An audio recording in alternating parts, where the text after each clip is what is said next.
Well, let me ask you something.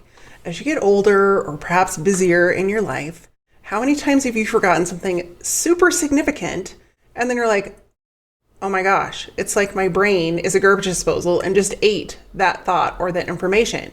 It is so frustrating. This totally happened to me today. I was getting ready to go to the ATM and I totally spaced out my PIN number. I'm like, what? I have been using the same PIN for probably too long. And I couldn't remember it. And I had money to put in. I was like, oh my gosh, what am I going to do? And it made me think of how challenging it can be to stay in front of our ideal clients and our customers because they're busy, they're running around. They probably forgot their PIN number this morning. But there are some tried and true ways that you can not only get in front of them, but stay top of mind so that when they're ready to solve their problem, they think of your solution. That's what we're going to talk about in today's episode. So let's dive in. Hey there, I'm Elisa Connor, ex-corporate marketer turned entrepreneur. I escaped corporate to chase my passion a few years back. Each week on the Second Act Entrepreneur Show, we feature expert education, marketing insights, and mindset shifts that are going to help you create a profitable business so you can secure your legacy, ensuring that you thrive not only in your first career, but also your second act. Welcome to the Second Act Entrepreneur Show. So if you've tuned into the podcast, you've probably heard me reference this sales survey slash, I don't really know what to call it, but it was like a sales research study that they did.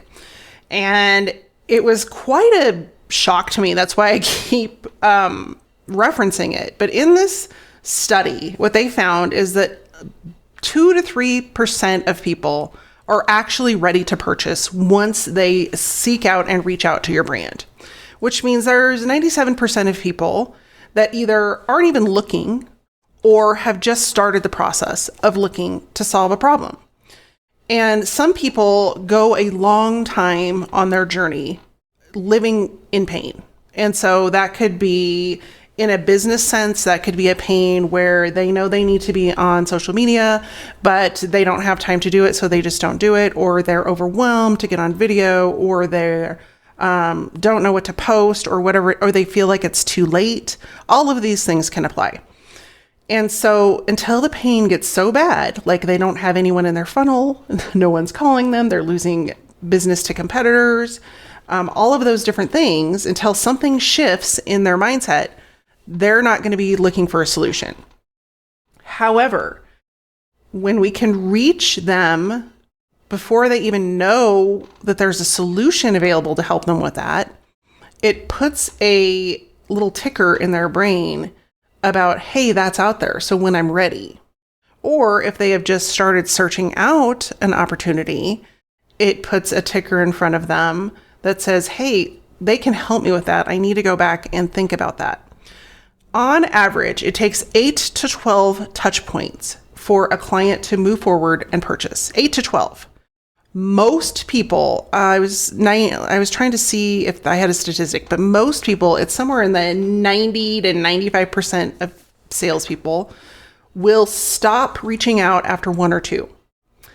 And so there's a huge opportunity for you to stay top of mind, stay in front of your ideal clients, and prepare them so that when they're ready to buy from you. They are busy, they are distracted, and they're only going to make a decision when the pain gets bad enough that they're like, I can't live with this anymore. And so it reminds me of, as you may know, I am a crafter, and specifically I love paper crafting. And so I'm very keyed into that industry because I like to see how things are operating. It's changed a lot. I stepped away for like maybe 10 years and then I've come back to it. It may even have been longer than 10 years, maybe like 15. But it's very interesting to see how the industry operates in a business model. And most people that are designers will have YouTube channels or an Instagram. Some are on TikTok, not very many. And then on Facebook, they'll create, and it's funny because they will 100% do follow the leader. Oh, they're doing that, so I'm going to do it now. And what's interesting to me is that most of the people that are designing and creating paper crafts with, say, a particular vendor's products will use an affiliate link throughout their social media. Some of them have a blog, some of them have a website, some of them don't, but they'll include all of these links, like to every product in the video. And I use the example when I talk about this industry because I think we do the same thing. We have a lot of ways that people can work with us.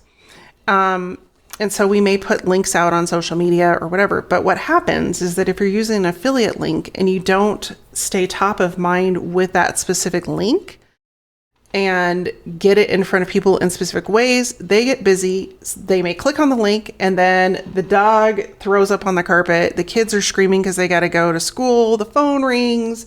You get interrupted by a text message that needs to be addressed, whatever it is, and that affiliate link goes out the window. And so they close the tab and they forget all about you. But in the meantime, in the back of their head, they're like, oh yeah, I really wanted to order that thing. And it was at, say, Simon Says Stamp is a company that manufactures a lot of card making products.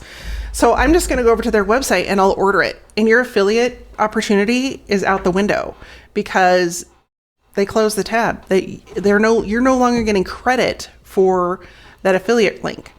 And so why this is important is that most people spend so many time in this industry specifically, spend so much time creating content, creating videos, and they have no marketing plan in place for how they're going to make money or monetize that.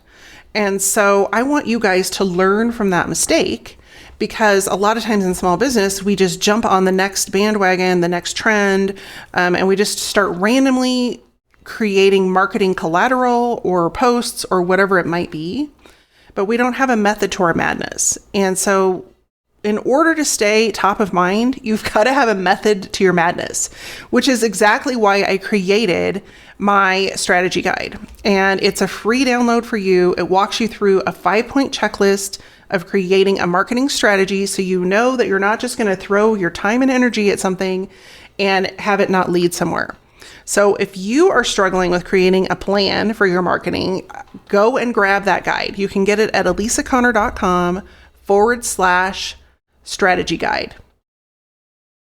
That's the right.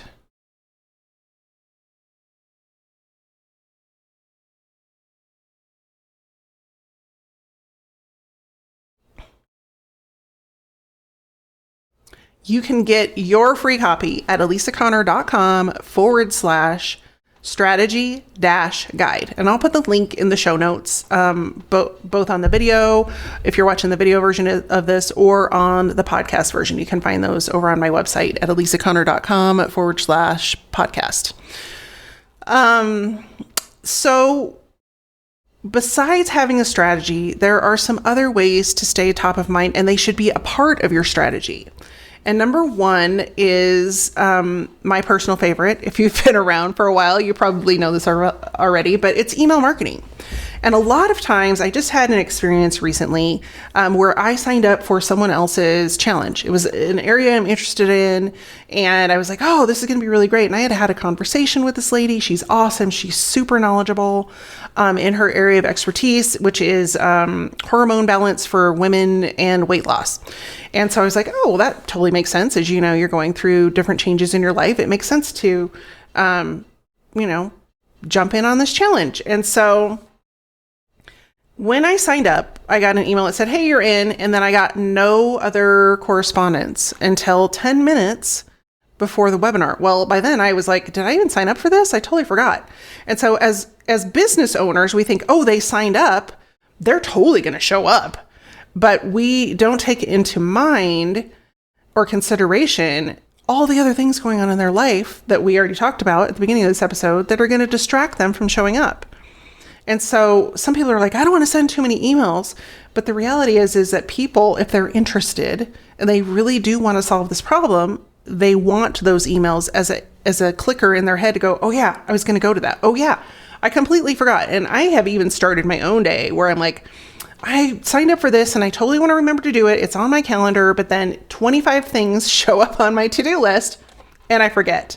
And so when you're going to use email, not if, when, I want you to think about why you're using email and the intention behind sending people emails. So in this case, it was a launch. So there was a list builder in there because she's wanting people to show up for a free webinar. And then it moved into a paid offering, which is perfect. Like, that's a great plan of attack. However, you don't know these people. They don't know you. And so you've got to think about the timing of what that looks like. And if they didn't show up to your webinar, for example, I did not show up to the webinar because I forgot about it. And then I started getting sales emails. It's too soon. Like, I know nothing about your program. I didn't have time to go to your webinar. I didn't get a replay, all of these different things. And so I wanted to give you some ideas and some tips behind email marketing of things that people do that cause email marketing to go wrong. And it has nothing to do with the number of emails you send. It has everything to do with your customer journey and the strategy you create around that journey. There is a lot of stuff going on in the world right now. And so if we don't know our clients and we don't know what they're going through and what their daily concerns are, it's going to be really hard for us to understand their journey and how they're coming to us and what hurdles they're going through to get to us, let alone how we can solve those. And so some of the things that go wrong with email marketing is that people will only email you when they want to sell you something. I am on a lot of email lists on purpose. One, because they're things that I'm truly interested in. And two, because I am fascinated by the way people approach email marketing. And it gives me stories that I can share with you guys, both here on the show and through video. But one of the things is that I will sign up for an email list, and then I might get an initial email, and I might even get 2 or 3, and then I'll hear nothing for months. And then all of a sudden, they're launching their program, and they think they're on my email list, they want to hear about my program, but they haven't heard from you in months. What happens is that the brain can only hold so much information. They don't know who you are anymore. They forgot what you do. They haven't heard from you. And so they're going to unsubscribe. And then you think, oh, it's just because they're not interested in what I have. Well, no, they either went out and found another solution, or they stayed in touch with somebody that actually has built a relationship with them, and they're going to buy from them. And we don't want that. And so having a strategy and a plan in place of how you can stay in front of those people all the way down the line is a much better approach, even if it's just every 2 weeks, every month, whatever it might be for your business. I'm not here to tell you how much time you have to devote to this, but I am saying that if you don't consistently show up in their inbox, they're not going to remember who you are. And you have a lot of competition there already, because most people get so much email marketing that the more time you let go by, the more apt it will be that they are not going to remember who you are or what you do. So that's trigger number 1, is like, don't just email when you want to sell something. Now, if they have entered your funnel through a sales option, like through an ad and then maybe a webinar, and then you're moving into the sale, that's completely different. But I highly recommend customizing that content based on whether or not they attended the webinar. And there are ways to do that. That's something that we are going to talk about, that I talk about in both my email program and my upcoming program on sales funnels that's going to be launched this summer. Is, how do we set that up so that we know if people have attended or haven't attended, so that they get different emails? Because if they didn't attend the webinar and you start selling to them, it doesn't feel right. They don't know that they want that yet. And it doesn't really matter what the price of the offer is, because they don't know you. So without going down that path too much, let's keep going on, the other reasons that email may or may not work for you. And we talked about a big one, which is you're not consistent. And if you're not consistent with your email, so setting up a schedule and then telling people what that is, like, do you deliver it weekly, deliver it bi-weekly? Have you fallen off the wagon and you want to start again? Whatever it might look like, being consistent and then telling people what that consistency schedule looks like. And then also making sure that you show up and do what you say you're going to do. Now, of course, you can fall off the wagon. There are times like the last couple of weeks, I haven't sent an email just because I didn't feel good. I haven't felt good. I've kind of been fighting this weird allergy sinus thing. And I usually have my emails planned out in advance, and I haven't had them done. So, but it's okay. You don't need to go apologize. People haven't been going, hey, where has she been in my inbox? And if they have, then you can address that, in your next email and just say, things are crazy.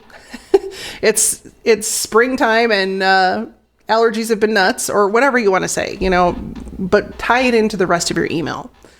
You don't have to be perfect. Just be as consistent as possible.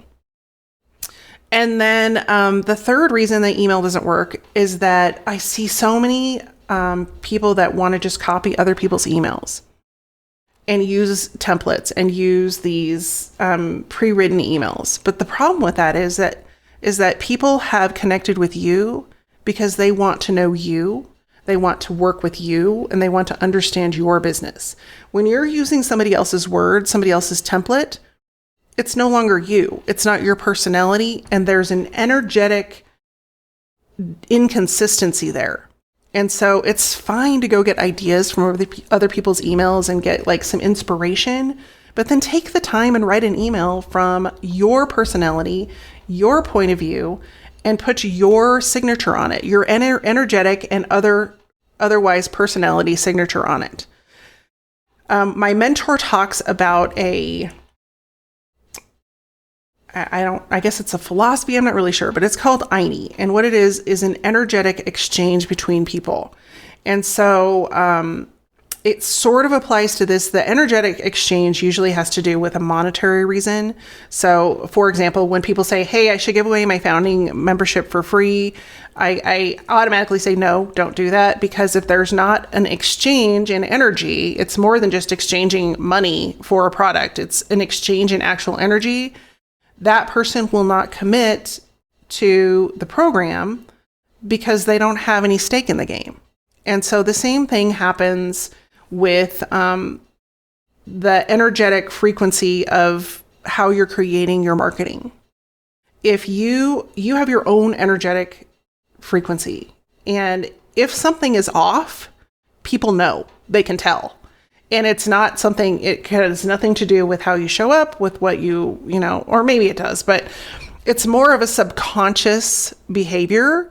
And people will go, wait a minute, something's weird. Like, this doesn't sound like her. It doesn't feel like her. It doesn't, and a perfect example is that I have a friend who is a former client that just hired somebody out to do her LinkedIn, which I do not recommend. And I knew immediately when that person took over because her comments and her posts no longer reflected her. And so, and it wasn't the post that she was writing. She's still writing her own posts, but it was the post that she was making and the comments that she was putting on other people's posts. It didn't sound like her personality. It doesn't sound like her. It doesn't sound like things that she would say. And the energy was off. And so, I couldn't pinpoint it other than it just didn't feel, the energy was different. And so I just want you to be aware of that. Like, if you're going to use somebody else's stuff, make sure that you're customizing it enough so that it reflects you, your business, your personality, and your own special sauce. And do not copy people's things word for word, because that's plagiarism and it's just not okay. So those are a couple things that you want to keep in mind when you're creating your email marketing. One is setting up your audience to prepare them for what they can expect, expectations. 2 is being consistent. 3 is not just sending emails when you want to sell. And then the last part is like using your special sauce. Don't just use somebody else's email and put, your product or service in there. Zhuzh it up with your own personality and your own energetic signature. So that is one way to stay top of mind, is email marketing. So the second way, of course, is social media. And as you know, there are a plethora of platforms to choose from. People always ask me, should I be here? Should I be there? And my answer is always the same. My answer is, where are your people? And if you don't know that, then you need to get on some of the platforms, and go find them. And if you don't know who your people are, then you need to do a little bit of work and identify that demographic. It's going to be a lot easier to create messaging and create offers if you know who you're talking to. And I have a client that I just went through this with about, I guess it was about a year ago. And he had just finished several coaching certifications and wanted to go after just all kinds of businesses.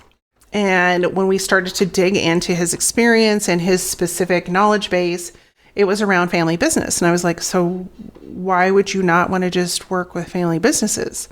Like, you have tons of experience, you owned a family business, you can apply all of the skill sets that you've gotten from your different certifications to family business. And as soon as he did that, he dove into that market. He started to get traction and started to get clients to the point where he got busy and didn't have time to continue to market, which is that's another discussion for another day. But the reality is that, putting that line in the sand, kind of like me with my second act entrepreneurs, people know, like, I work with second act entrepreneurs. It's those people that are wanting to get into a second career, and possibly more often than not, it's not working for someone else. It's to start their own gig. And so just drawing a line in the sand makes it much easier for you to talk to those people. And so when you're on social media, no, you shouldn't be everywhere. Like, you need to find out where your people are. I know specifically my people are typically on Facebook, sometimes Instagram, not always, and LinkedIn. Most of the time it's LinkedIn. So where you're going to see me is on LinkedIn. I also recommend building up one platform so that it's actually working to grow your business, and then expand. Don't try to be on every platform. Don't try to be on every, that's going to make it super overwhelmed to do that. And number two, every platform has its own voice. And so if you just try to copy something and move it over to another platform, it's going to feel like it was copied. So feel that out. And by all means, like, the best marketing advice I could ever give you is everything's a test. Everything with your marketing is a test. And if it doesn't work out the first time, then you tweak it and you try it again, because you're not going to know if it works until you test it. I can sit here and tell you all day long, this, and this, but if you don't test it and you don't try it out, you're not going to know whether or not it works for your business. Again, there are some things with social media that you need to be aware of. One is consistency. And I know it can be difficult to be consistent, but it is possible. And I highly recommend you show up at least once a day. And particularly if you can show up in video once a week minimum, preferably more. And I'm working towards that as well. The better traction you're going to get. Platforms like TikTok and Instagram stories and even Facebook stories, short, I'm trying to think of what it is, like short video has the best traction right now for every platform across the board. And so that includes things like reels and stories and any place you can create a little short video, and that all came from TikTok, the better traction you're going to get. And I actually am in a program that is, I'm currently signing up to be an affiliate. So when I have that set up, I'm going to share that information with you, but it is a great resource for you to be able to do that quickly and easily and get over the fear. So stay tuned for that. That's an affiliate program that I'm working on currently. And, but it is possible and it's important. So number one is consistency. Always, it's going to be a theme here in consistency.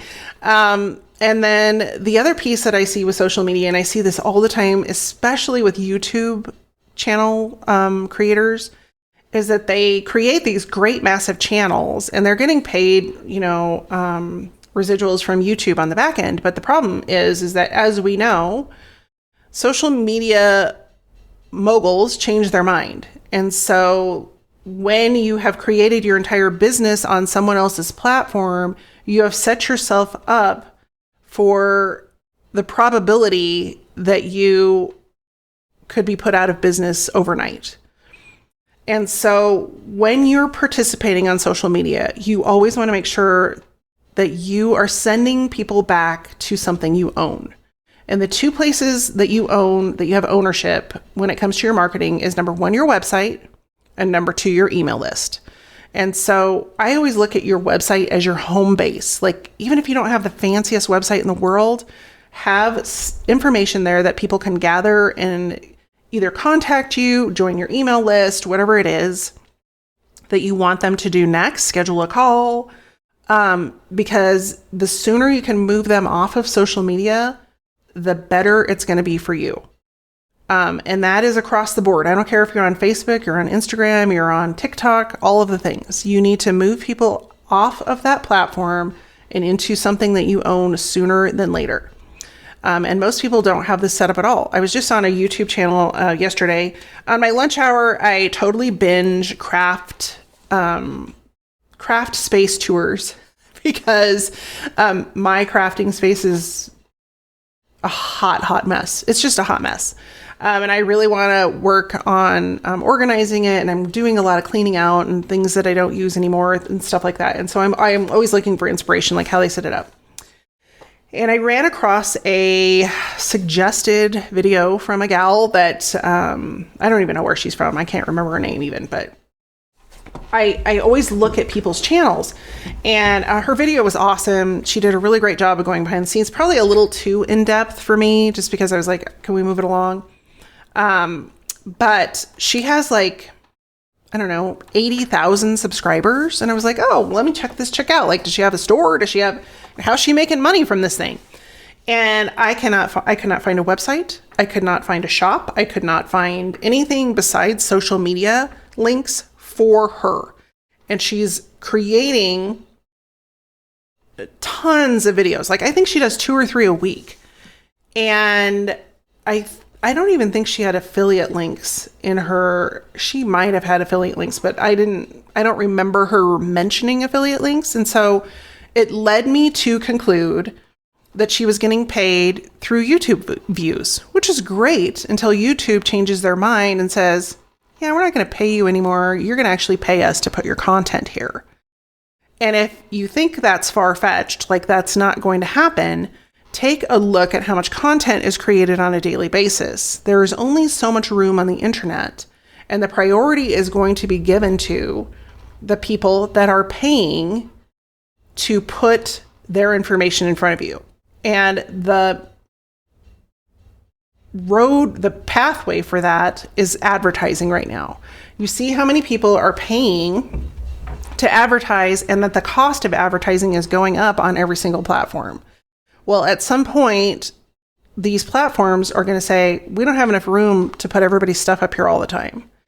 And so creating a way for people to move off of the platform is really in your best interest. And there are so many people that have had their YouTube channels shut down for whatever reason, or their Facebook page shut down for whatever reason, and then they lose everything. And I just don't want that to happen to you. So create a plan using the strategy guide, alisaconner.com/strategy-guide, to move people from whatever social media platform you're on to where you want them to be. And then last but not least, the opportunity to stay in front of your audience comes in ways of media. And so a lot of people forget about media. They're just like, oh, I got to be online or whatever it might be. But some of your best opportunities are getting in front of other people's audiences. So whether that's being, interviewed by the media, your local television station, or a national television station, if you're publishing articles that are going to be seen in organizations or different magazines or online subscriptions that your people would read, being interviewed on a podcast or a video show, or even now that the world is opening back up, speaking at different events.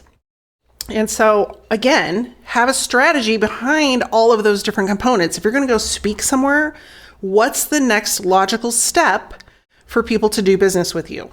And maybe that's getting on your email list. Maybe that's buying a low ticket offer. And sometimes it will depend on the different media outlets. And sometimes it will also depend on, the podcast host, the show host, the event that you're speaking at. Sometimes they'll let you sell from the stage. Sometimes they won't. But you've got to have a plan in place, because if you don't, and then you're rushing around and you're like, oh, I should have done this. Well, shouldas aren't going to get you people on your list. They're not going to get you people moving through your sales funnel, and they're not going to get you customers. And so those are all opportunities to get in front of people. And your call to action at those can be something, it can even be something simple like connect with me on LinkedIn, follow me on Facebook. And it's all going to depend on how long you have to be in front of them and start to build that know, like, and trust relationship. And also how much leeway you have from the media outlet. So those are 3 ways to stay top of mind, proven, track record worthy options. Number 1 was email marketing. Number 2 was social media, which can be a little bit scary, but you can do it. And number 3 is getting out into the media in some way or form. And that's all going to depend on your comfort level, and also going to depend on your industry and where your people are. So that's what I've got for this week. Go and grab that strategy guide. It's going to be a game changer for your business. And it's going to really help you get your thoughts down on paper, and help you kind of connect the dots for your customer from meeting you all the way through building the relationship, and then ultimately getting them to purchase from you at some point in the future when they're ready. That guide can be found at elisaconnor.com/strategy-guide. And I will put that in all of the show notes everywhere so that you can be sure to go grab your copy. In the meantime, take care, be well, and I will see you next week. Did you miss something during the podcast? Maybe forgot to take notes? No worries, we've taken all the notes for you. All the resources, links, and information in this episode you can find over at elisaconnor.com/podcast. That's ALISACONNER.com/podcast. Looking forward to seeing you next week.